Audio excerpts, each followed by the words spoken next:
বাংলাদেশের রাজনীতিকে উল্টে পাল্টে দিয়ে এখন প্রতিবেশী পশ্চিমবঙ্গের নির্বাচনের ফল নিয়ে যেন উচ্ছ্বাস থামছেই না সাবেক প্রধানমন্ত্রী শেখ হাসিনার। টানা ১.৫ দশকের তৃণমূল কংগ্রেস শাসনের পতন ঘটিয়ে শুভেন্দু অধিকারী মুখ্যমন্ত্রীর চেয়ারে বসতেই তাকে গাল ভরে প্রশংসায় ভাসিয়ে দিচ্ছেন সাবেক স্বৈরাচারী প্রধানমন্ত্রী শেখ হাসিনা। বাংলাদেশের লাগোয়া পশ্চিমবঙ্গে টানা ১.৫ দশক ধরে ক্ষমতায় থাকা তৃণমূল কংগ্রেসকে ধসিয়ে দিয়ে ইতিহাস গড়ে বিজেপি। শনিবার এক বিবৃতিতে শেখ হাসিনা শুভেন্দুর নেতৃত্বের প্রশংসা করেছেন বলে এনডিটিভির খবরে বলা হয়েছে। বিবৃতিতে আওয়ামী লীগ সভাপতি বলেন, বিধানসভার জোটে জয়ী হওয়ায় এবং পশ্চিমবঙ্গের মুখ্যমন্ত্রী হিসেবে শপথ নেয়ায় তিনি ব্যক্তিগতভাবে এবং বাংলাদেশের জনগণের পক্ষে শুভেন্দু অধিকারীকে অভিনন্দন ও শুভেচ্ছা জানিয়েছেন। ঈদ আসবে, সাথে ক্যাশব্যাকও আসবে। নিজের বা প্রিয়জনের জন্য কেনাকাটায় এবারও নগদ পেমেন্টে পাচ্ছেন দারুণ ক্যাশব্যাক। তাই যাই কিনুন, পেমেন্ট করুন নগদে।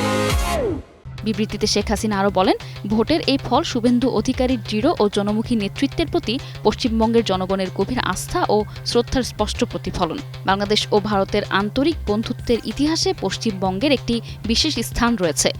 তিনি আরও বলেন, তাদের সম্পর্ক অভিন্ন ভাষা, সংস্কৃতি ও ঐতিহ্যের ভিত্তিতে গড়ে উঠেছে। তিনি বিশ্বাস করেন, তার নেতৃত্বে এই সম্পর্ক ভবিষ্যতে নতুন উচ্চতায় পৌঁছাবে।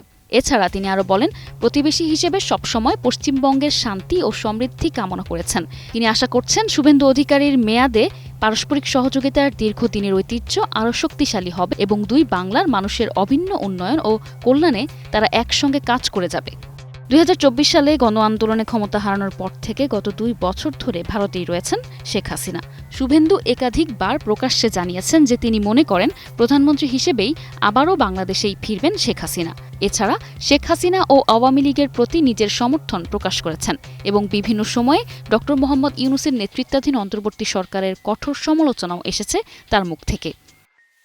২০২৪ সালের ডিসেম্বরে পশ্চিমবঙ্গের উত্তর পরগনায় এক অনুষ্ঠানে এই বিজেপি নেতা বলেন, শেখ হাসিনাই বাংলাদেশের বৈধ প্রধানমন্ত্রী, অন্তর্বর্তী সরকার অবৈধ। শেখ হাসিনা প্রধানমন্ত্রী হিসেবেই শাহজালাল বিমানবন্দরে নামবে এবং তাকে স্যালিউট দিয়ে নিয়ে যেতে হবে। ২০২৪ সালের ৫ অগাস্ট ছাত্র জনতার গণ অভ্যুত্থানের মুখে দেশ ছেড়ে ভারতে আশ্রয় নেন শেখ হাসিনা। এরপর থেকে তিনি ভারতের রাজধানী দিল্লিতেই অবস্থান করছেন। ডেস্ক রিপোর্ট, একুশে টেলিভিশন।